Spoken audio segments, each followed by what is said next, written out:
All right, let's dive right into this explainer. Today, we're systematically breaking down a highly critical, really fascinating perspective on modern politics from Victor Davis Hanson. His overarching argument? That American institutions are currently being actively dismantled from the inside out.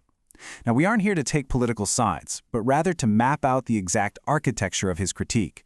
We want to understand exactly how he constructs his case against the modern political left, so you can see the blueprint of this viewpoint for yourself. To make sense of this wide-ranging commentary, we've organized Hanson's arguments into 6 core thematic pillars. We'll be looking at critiques of Kamala Harris, the changing of political rules, perspectives on law enforcement, class versus race narratives, anti-Semitism and double standards, and finally, the creeping cynicism in modern media. Starting off with our first pillar, Hanson highlights what he views as a totally radical shift in political strategy heading into the 2026 midterms, specifically focusing on Kamala Harris. Now, Hanson points to this specific quote from Harris, calling for a no bad ideas brainstorm, to argue that she actually lacks deep-seated, core ideological beliefs.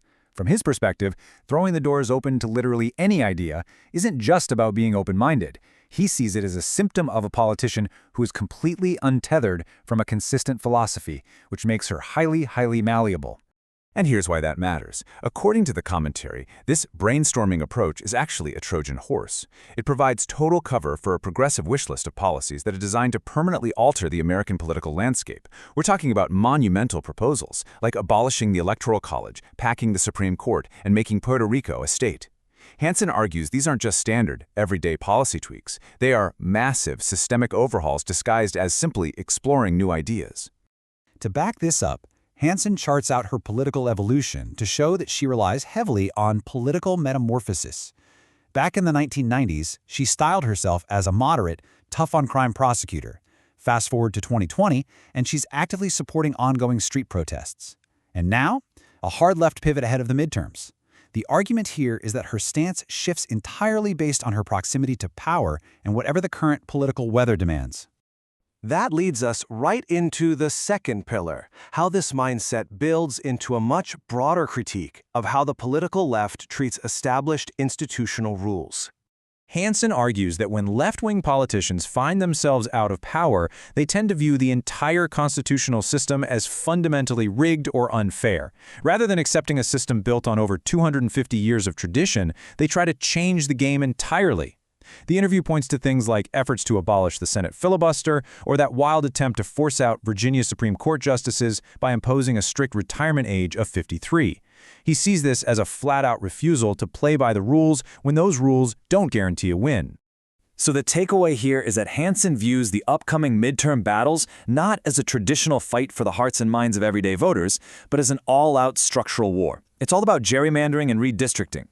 Maneuvering those district boundaries to lock in systemic advantages has become the main battleground, completely overshadowing actual policy debates.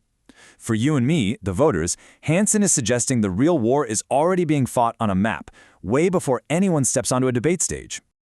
Let's shift our focus from these massive federal institutions down to street-level dynamics, specifically looking at modern law enforcement. To really hammer home his view that we are currently in a pro-criminal political climate, Hanson cites a pretty staggering statistic. When a resolution was introduced simply to honor the sacrifices made by law enforcement, a massive block of 173 House Democrats voted against it. Only 29 voted for it. That is a jaw-dropping ratio, and Hanson uses it to suggest that hostility toward police isn't just fringe anymore, it has become a mainstream institutionalized stance. Building on that, the commentary points out a sharp, almost tragic demographic irony. Hanson describes these chaotic scenes where affluent, often white protesters, who he bluntly calls out as wealthy, professional activists, are vehemently harassing working-class minority police officers. He frames this as a total inversion of the supposed power dynamic. You have highly privileged individuals openly degrading Hispanic and Black officers who are quite literally just out there trying to make a living and uphold the law. This brings us directly to our fourth pillar, which explores this deep, simmering cultural tension between historical class struggles and today's dominant racial narratives. Hanson critiques the modern left's heavy reliance on racial essentialism, using this revealing quote from an Iowa Democratic candidate who said she felt uncomfortable returning to her hometown simply because of its whiteness. By defining absolutely everything through the lens of race, Hansen argues the left treats complex, multifaceted communities as completely monolithic blocks, totally erasing their unique economic histories and struggles.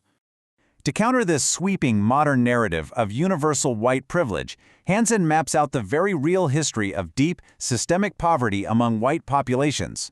Drawing on his own roots in California's Central Valley, he traces the massive influx of over 1 million utterly destitute white migrants during the Oklahoma diaspora of the 1930s and 40s. His point? This deep-seated endemic working-class poverty is completely glossed over by today's race-first frameworks. The interview then makes a really fascinating psychological claim. Historically, the left championed the noble working class and focused on tangible economic concerns, like building infrastructure through the TVA. But today's modern elite left, Hansen says they brand that exact same working class as deplorable, totally disconnected from working class disasters like the East Palestine train derailment. He suggests that wealthy elite liberals actually use this anti-poor rhetoric to subconsciously justify their own immense wealth. By looking down on the working class, they get to enjoy all their upper-class privileges without feeling an ounce of guilt. Okay, moving to our fifth theme. Here, Hansen turns his critical eye toward both global and domestic responses to anti-Semitism, pointing out what he sees as glaring, undeniable hypocrisies. He specifically calls out the silence of major political leaders. Hansen genuinely questions why prominent figures like Barack Obama or Rahm Emanuel, politicians who will quickly and heavily lecture the American public on issues like climate change, suddenly lose their voices when Jewish neighborhoods are facing targeted, blatant intimidation. For Hansen, this silence from progressive leadership isn't just disappointing, it's deafening. And this global contrast perfectly illustrates Hansen's core definition of true anti-Semitism, the obsessive application of a double standard. He points to the intense hypercriticism directed exclusively at the Jewish state, while the world remains virtually silent on massive, horrific atrocities happening in places like Grozny, Cyprus, or across Africa. The argument is simple but powerful. When you hold one specific group to a brutal standard that you refuse to apply anywhere else in the world, you're revealing a much deeper, systemic prejudice. Finally, we reach our last pillar. Let's look at how this underlying institutional decay supposedly trickles all the way down into our pop culture, specifically into late-night television.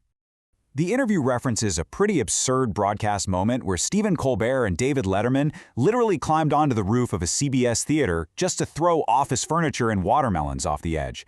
While it was packaged as harmless comedy, Hansen views this as a blatant, almost disgusting display of elite nihilism. To him, watching multimillionaires casually destroy corporate property for a few cheap laughs highlights a profound entitlement. It's a complete disconnect from the values of average Americans who, actually have to respect and pay for property.